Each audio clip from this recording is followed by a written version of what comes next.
Hi friends, आपका स्वागत है आपके अपने चैनल क्रैक डिश स्टडी में। आज हम लोग 10th क्लास के अर्थव्यवस्था का 7वां चैप्टर का लघुत्तरीय प्रश्न करेंगे।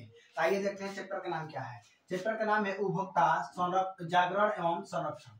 उपभोक्ता जागरण एवं संरक्षण, इसका लघु उत्तरीय प्रश्न करेंगे। पहला प्रश्न है कि आपको किसी खाद्य पदार्थ संबंधित वस्तुओं को खरीदते समय कौन कौन सी मुख्य बातों का ध्यान देना चाहिए। हमें किसी खाद्य पदार्थ संबंधित वस्तुओं को खरीदते समय कौन कौन सी मुख्य बातों का ध्यान देना चाहिए। तो हमें किसी खाद्य पदार्थ संबंधित वस्तुओं को खरीदते समय वस्तु की गुणवत्ता पर ध्यान देना चाहिए। एक नंबर, वस्तु की गुणवत्ता पर ध्यान देना चाहिए, वस्तु की शुद्धता पर ध्यान देना चाहिए, साथ ही साथ उसके उत्पादन तिथि पर ध्यान देना चाहिए और किसी वस्तु को बनाने में किस तत्व की मिलावट की गई है इस पर ध्यान देना चाहिए। नहीं समझे तो एक बार फिर समझिए। हमें किसी खाद्य पदार्थ संबंधित वस्तुओं खरीदते समय निम्नलिखित बातों का ध्यान देना चाहिए। एक नंबर में वस्तु की गुणवत्ता पर ध्यान देना चाहिए, दूसरा नंबर वस्तु की शुद्धता पर ध्यान देना चाहिए, तीसरा नंबर उत्पादन तिथि पर ध्यान देना चाहिए और चौथा नंबर किसी तत्व के बनावट में किस तत्व की मात्रा है इस पर भी ध्यान देना चाहिए। पहला क्वेश्चन कंप्लीट हो गया। आइए दूसरा नंबर क्वेश्चन देखते हैं। दूसरा नंबर क्वेश्चन है कि उपभोक्ता जागरण हेतु विभिन्न नारे लिखे। उपभोक्ता जागरण के विभिन्न नारे कौन कौन से हैं। तो उपभोक्ता जागरण के विभिन्न नारे इस प्रकार हैं। एक नंबर, जागो ग्राहक जागो। दूसरा नंबर में अपने अधिकार को पहचानो। तीसरा नंबर में सतर्क उपभोक्ता ही सुरक्षित उपभोक्ता है। चौथा नंबर में ग्राहक सावधान। एक बार फिर समझिए। एक नंबर में होता है जागो ग्राहक जागो, दूसरा नंबर में अपने अधिकार को पहचानो, तीसरा नंबर में सतर्क उपभोक्ता ही सुरक्षित उपभोक्ता है, चौथा नंबर में ग्राहक सावधान। ये भी कंप्लीट हो गया। तीसरा नंबर में क्वेश्चन है कि कुछ ऐसे कारकों की चर्चा करें जिससे उपभोक्ताओं का शोषण होता है।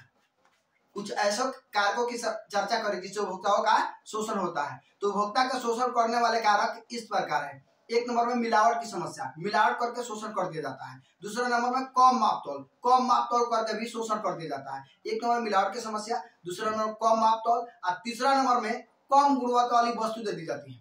एक नंबर में मिलावट की समस्या, दूसरा नंबर में कम मापतोल और तीसरा नंबर में कम गुणवत्ता वाली वस्तुएं। ठीक है ना, ये भी हमारा कंप्लीट हो गया। चौथा नंबर में क्वेश्चन है कि उपभोक्ता के रूप में बाजार में उनके कर्तव्यों का वर्णन करें। उपभोक्ता के रूप में बाजार में उनके क्या क्या कर्तव्य हैं ये बताएं। कि अगर आप उपभोक्ता हैं तो बाजार में आपके क्या क्या कर्तव्य होते हैं ये बताएं। तो एक नंबर में वस्तुओं को खरीदते समय शुद्धता पर ध्यान देना चाहिए। अगर आप ग्राहक है, अगर आप उपभोक्ता है तो वस्तु को खरीदते समय आपको उसके शुद्धता पर ध्यान देना चाहिए, साथ ही साथ सही माप तौल पर भी ध्यान देना चाहिए।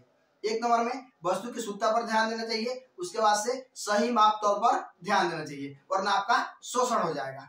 हो गया ये भी कंप्लीट। अगला क्वेश्चन क्या है कि उपभोक्ता कौन है संक्षेप में बताएं। उपभोक्ता कौन है संक्षेप में बताएं। तो उपभोक्ता, जब कोई व्यक्ति अपने उपयोग के लिए वस्तुएं खरीदता है तो वही व्यक्ति उपभोक्ता कहलाता है। जब कोई व्यक्ति अपने उपयोग के लिए वस्तु खरीदेगा तो वही व्यक्ति उपभोक्ता कहलाएगा। जैसे हम जाकर दुकान से 1 केजी आलू खरीदेंगे तो हम खरीदे आलू तो हम क्या कहलाए, उपभोक्ता कहलाए। ठीक है, तो जब कोई व्यक्ति अपने उपयोग के लिए कोई वस्तु खरीदता है ना तो वही व्यक्ति उपभोक्ता कहलाता है। तो हमको पूरा अनुमान है कि इस चैप्टर का पूरा लघुत्तरीय प्रश्न आप लोगों को समझ में आ गया होगा। तो बाकी मेरा वीडियो कैसा लग रहा है कमेंट में जरूर बताएं। वीडियो देखने के लिए धन्यवाद। ओके।